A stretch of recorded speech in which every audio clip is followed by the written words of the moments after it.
नमस्कार मित्रों, आज हम बात करेंगे बुद्धि परीक्षण के बारे में।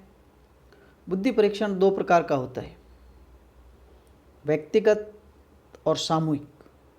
व्यक्तिगत बुद्धि परीक्षण दो प्रकार का होता है, व्यक्तिगत शाब्दिक बुद्धि परीक्षण और व्यक्तिगत अशाब्दिक बुद्धि परीक्षण। सामूहिक बुद्धि परीक्षण भी दो प्रकार का होता है, सामूहिक शाब्दिक बुद्धि परीक्षण, सामूहिक अशाब्दिक बुद्धि परीक्षण। अब बात करते हैं व्यक्तिगत शाब्दिक परीक्षण कौन कौन से हैं उनके बारे में। आपको यही याद रखना है कि व्यक्तिगत शाब्दिक अशाब्दिक कौन से हैं और सामूहिक शाब्दिक अशाब्दिक कौन कौन से हैं। तो अब हम बात कर रहे हैं पहले व्यक्तिगत शाब्दिक परीक्षण के बारे में। उसमें पहला है साइमन बीने परीक्षण। ये व्यक्तिगत शाब्दिक परीक्षण है। यह परीक्षण 1905 में किया गया था। इस परीक्षण में मानसिक आयु के आधार पर बुद्धिमापन किया जाता था। यह परीक्षण 3 से 15 वर्ष के बालकों के लिए बुद्धिमापन करने के लिए प्रयोग किया जाता था। इस परीक्षण में प्रश्नों की संख्या 30 होती थी। साइमन बीने परीक्षण। अब बात करते हैं स्टैनफोर्ड बीने परीक्षण। दूसरा है स्टैनफोर्ड बीने परीक्षण। ये अब हम जो पढ़ रहे हैं ये व्यक्तिगत शाब्दिक परीक्षण है। स्टैनफोर्ड बीने परीक्षण 1911 में किया गया और इस परीक्षण में प्रश्नों की संख्या 59 हो गई थी। इसमें बालक की उम्र को ध्यान में रखकर परीक्षण किया जाता है। यह परीक्षण प्राथमिक स्तर, ध्यान रखिएगा, यह परीक्षण है जो प्राथमिक स्तर के बालकों की बुद्धि मापन के लिए बनाया गया। तीसरा है वेस्टलर वैल्यू बुद्धि परीक्षण। वेस्टलर वैल्यू बुद्धि परीक्षण। वेस्टलर वैल्यू अस्पताल में मनोचिकित्सक थे। इन्होंने दो तरह से बुद्धि परीक्षण किए। पहला 1939 में किया था 16 से 60 वर्ष के लोगों के लिए, और दूसरा 1950 में किया 5 से 11 वर्ष के बच्चों के लिए। वेस्टलर का बुद्धि परीक्षण सीखने की क्षमता का मापन करता है। 1939 से पहले अधिकतर बुद्धि परीक्षण स्कूली बच्चों पर आए थे। वेस्टलर वैल्यू बुद्धि परीक्षण का प्रयोग चिकित्सा के क्षेत्र में अधिक किया जाता है। उसके बाद आता है बर्ट का तर्क परीक्षण। बर्ट का तर्क परीक्षण, यह परीक्षण मंद बुद्धि बालकों के लिए प्रयोग में किया जाता है। इस परीक्षण में प्रश्नों की संख्या 50 थी। बर्ट के अनुसार परीक्षण मौखिक और व्यक्तिगत दोनों होने चाहिए। अगला है डॉक्टर राइस का हिंदुस्तानी परीक्षण। डॉक्टर राइस का हिंदुस्तानी परीक्षण, ये उर्दू भाषा में है। ये जो 5 परीक्षण हमने पढ़े हैं ये व्यक्तिगत शाब्दिक परीक्षण थे। अब बात करते हैं व्यक्तिगत अशाब्दिक परीक्षणों के बारे में। अशाब्दिक परीक्षण गूंगे, बहरे, अंधे, अशिक्षित व विदेशी लोगों के लिए प्रयोग में लाए जाते हैं। इन परीक्षणों को क्रियात्मक या संस्कृति स्वतंत्र परीक्षण भी कहा जाता है। अब व्यक्तिगत अशाब्दिक में सबसे पहले बात करेंगे चित्रांकन परीक्षण की। चित्रांकन परीक्षण, इस परीक्षण में बालक को कागज व पेंसिल देकर एक चित्र बनवाया जाता है। यह प्रयोग 4 से 10 वर्ष के बालकों के लिए उपयोगी माना जाता है। इस प्रयोग में अंक देना चित्र की पूर्णता व संगतता के आधार पर किया जाता है। चित्रांकन परीक्षण। दूसरा है चित्रपूर्ति परीक्षण। चित्रपूर्ति परीक्षण, इस परीक्षण में बालक के सामने एक चित्र प्रस्तुत किया जाता है और उसे अलग अलग टुकड़ों से बालक को दिया जाता है। जो बालक उन टुकड़ों को जल्दी जोड़ देगा वह उतना ही बुद्धिमान होगा। ये था चित्रपूर्ति परीक्षण। अब तीसरा वस्तु संयोजन। इस परीक्षा में वस्तु के टुकड़े कर दिए जाते हैं और बालक को उस टुकड़ों को इस तरह सजाना होता है कि वस्तु का पूरा रूप बन जाए। यह परीक्षण पिटनर पैटरसन की प्रोफाइल परीक्षण के समान या उसके आधार पर ही है। अगला अंक प्रतिमान परीक्षण। इस परीक्षण में बालक को कुछ अंक दिए जाते हैं, उन्हें चिन्हित संकेतों द्वारा विभक्त करना होता है और इस परीक्षा में 3 अंक व 3 संकेत ही होते हैं। ये था अंक प्रतीक परीक्षण। अगला है पोर्टियस का भूल भुलैया। पोर्टियस का भूल भुलैया, ये परीक्षण 1924 में किया गया था। इस परीक्षण में 3 से 14 वर्ष के बालकों के लिए किया जाता है। इसमें एक व्यू रचना होती है जिसमें अनेक राहें बनी होती है। जो बालक बिना गलत रास्ते का प्रयोग करे जल्दी से उस व्यू रचना को पार कर लेगा वह उतना ही बुद्धिमान होगा। ये था पोर्टियस का भूल भुलैया।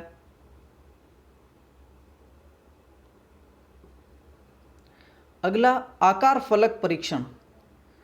आकार फलक परीक्षण, इसका विकास किया था गोडार्ड ने। अगला है मोरिल पोमर का बिल्डिंग परीक्षण।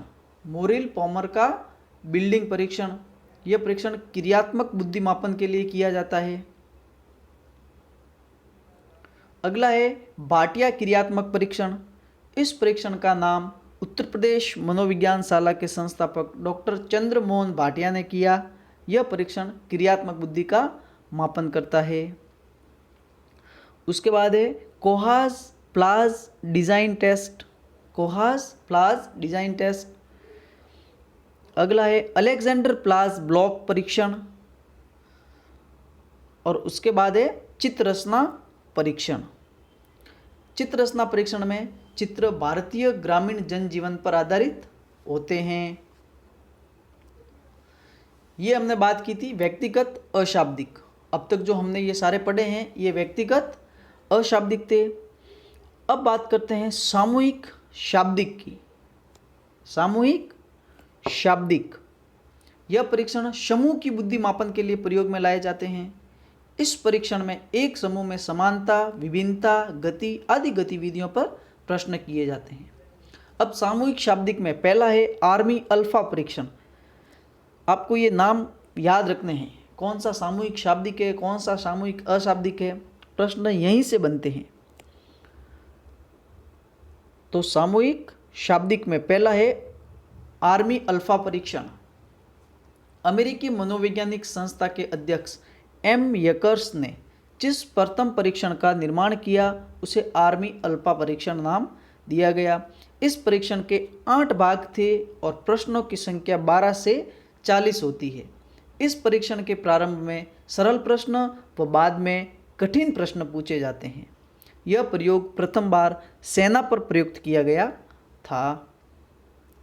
आर्मी अल्फा परीक्षण। दूसरा आर्मी जनरल, ये हम पढ़ रहे हैं जो सामूहिक शाब्दिक परीक्षण है, आर्मी जनरल परीक्षण। इस परीक्षण का निर्माण द्वितीय विश्व युद्ध के दौरान किया गया था। ध्यान रखिएगा, ये महत्वपूर्ण प्रश्न है। किस परीक्षण का प्रयोग द्वितीय विश्व युद्ध के समय किया गया था? तो वो आर्मी जनरल परीक्षण है। और पूछे आर्मी जनरल परीक्षण कैसा परीक्षण है? तो ये सामूहिक शाब्दिक परीक्षण है। इस परीक्षण का प्रयोग थल सेना व नौसेना पर किया गया था और इस परीक्षण के 2 भाग थे। पहला नौसेना परीक्षण, दूसरा सामान्य सेना वर्गीकरण परीक्षण। उसके बाद अगला है टर्मन का मानसिक योग्यता समूह परीक्षण। आपको शब्द से ही ध्यान रखना, समूह है तो ये समूह से सामूहिक शाब्दिक या अशाब्दिक की होगा, लेकिन टर्मन मानसिक योग्यता है तो ये सामूहिक शाब्दिक है। टर्मन ने इस परीक्षण का निर्माण 1920 में आर्मी अल्फा परीक्षण के आधार पर किया था। यह परीक्षण कक्षा 7 से 12 तक के विद्यार्थियों के लिए उपयोगी है। इस परीक्षण का मुख्य उद्देश्य शैक्षणिक दृष्टि से आकलन करने के लिए किया जाता है। टर्मन का मानसिक योग्यता समूह परीक्षण।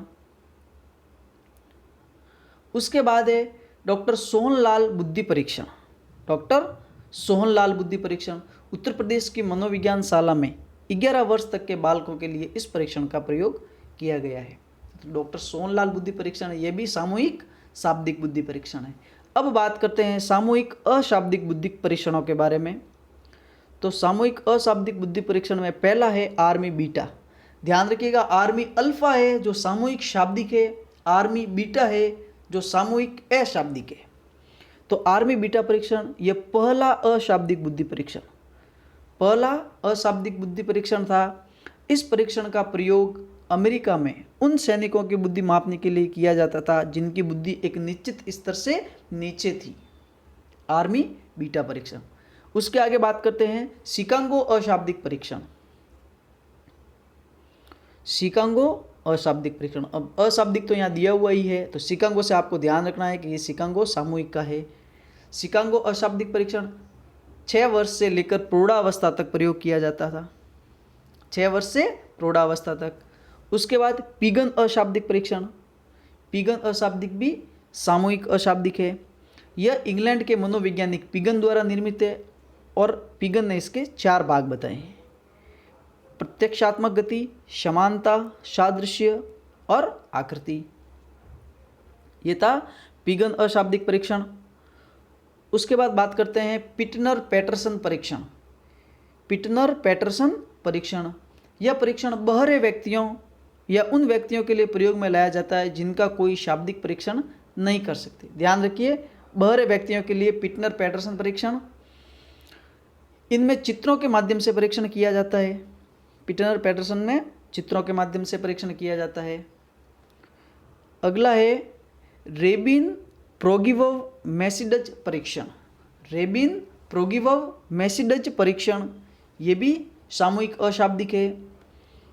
और लास्ट है डॉक्टर एम एफ मनुष्य कृष्ण परीक्षण, ये भी सामूहिक अशाब्दिक परीक्षण है। इन सारे परीक्षणों के आपको नाम याद होने चाहिए। ये थे अपने सामूहिक, शाब्दिक व अशाब्दिक और व्यक्तिगत शाब्दिक और अशाब्दिक परीक्षण। अब बात करते हैं इंपॉर्टेंट तथ्यों के बारे में। बुद्धि अमापनीय है जबकि बुद्धि लब्धि मापनीय है। शब्द को ध्यान रखिएगा आप, बुद्धि अमापनीय है, बुद्धि लब्धि मापनीय है। बुद्धि लब्धि का मान प्रत्येक बार अलग अलग आता है, क्योंकि प्रत्येक 3 वर्ष बाद है जो बुद्धि लब्धि का स्तर बदलता रहता है। प्रत्येक 3 वर्ष बाद बुद्धि लब्धि का स्तर बदलता रहता है। अब बात करते हैं बुद्धि लब्धि और उसके स्तर की, जो टर्मल व मोरिल ने बताई है। टर्मल व मोरिल के अनुसार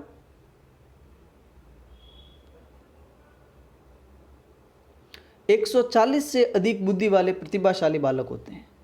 140 से अधिक बुद्धि वाले प्रतिभाशाली बालक होते हैं। 130 से 140 तक की बुद्धि वाले बालक अति उत्तम या प्रखर बुद्धि बालक होते हैं। 120 से 130 तक के बालक उत्तम बुद्धि बालक होते हैं। 120 से 130 यानी 130 का तात्पर्य हुआ 129 तक। 130 वाले फिर ऊपर आ जाएंगे, ये अति उत्तम है। तो 120 से 130 वाले उत्तम, 110 से 120 वाले औसत उत्तम, औसत उच्च बुद्धि बालक, 90 से 110 वाले औसत व सामान्य बालक, 80 से 90 वाले पिछड़े बालक, मंद बुद्धि बालक या औसत से नीचे, 90 से कम बुद्धि लब्धि वाले बालक है जो औसत से नीचे माने जाते हैं। 70 से 80 वाले हीन बुद्धि या क्षीण बुद्धि, 50 से 70 वाले मूर्ख या अल्प बुद्धि, 25 से 50 वाले बालक मूढ़ या महामूर्ख और 0 से 25 के बालक जड़ या वज्र बुद्धि बालक कहलाते हैं।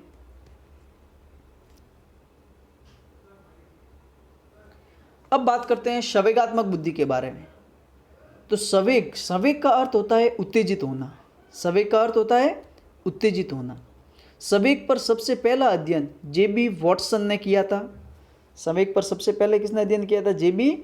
वॉटसन ने। इनके अनुसार एक बालक में डर, क्रोध व प्रेम, भय जैसे संवेग होते हैं। फ्रॉइड के अनुसार फ्रॉइड क्या कहता है? जन्म के समय बालक में केवल उत्तेजना संवेग होता है। जन्म के समय कौन सा संवेग होता है? उत्तेजना। और सबसे पहले काम संवेग होता है। सबसे पहले कौन सा संवेग होता है? काम संवेग। संवेगात्मक बुद्धि, इस शब्द का प्रयोग सर्वप्रथम जॉन मेयर व पीटर सेलोवे। संवेगात्मक बुद्धि शब्द का प्रयोग सर्वप्रथम जॉन मेयर व पीटर सेलोवे ने किया। वर्तमान में डैनियल गोलमैन का नाम प्रमुखता से लिया जाता है। वर्तमान में संवेगात्मक बुद्धि के लिए डैनियल गोलमैन का नाम प्रमुखता से लिया जाता है। गोलमैन ने अपनी पुस्तक संवेगात्मक बुद्धि बुद्धिलब्धि से अधिक महत्वपूर्ण क्यों? ये गोलमैन की पुस्तक है, संवेगात्मक बुद्धि बुद्धिलब्धि से अधिक महत्वपूर्ण क्यों, 1993 में प्रकाशित की थी। संवेगात्मक बुद्धि का अर्थ क्या होता है कि व्यक्ति की उस क्षमता से, संवेगात्मक बुद्धि का तात्पर्य व्यक्ति की उस क्षमता से है जिसमें वो अपने संवेगों को नियंत्रित कर, अपने स्वयं के संवेगों को नियंत्रित कर, दूसरे व्यक्ति के संवेगों को समझकर संवेगों का उचित प्रबंधन करता है। एक बार रिपीट कर रहा हूँ, संवेगात्मक बुद्धि का अर्थ व्यक्ति अपने संवेगों को नियंत्रित कर, दूसरे व्यक्ति के संवेगों को समझकर संवेगों का उचित प्रबंधन करता है, वही संवेगात्मक बुद्धि कहलाती है। संवेगात्मक बुद्धि से तात्पर्य,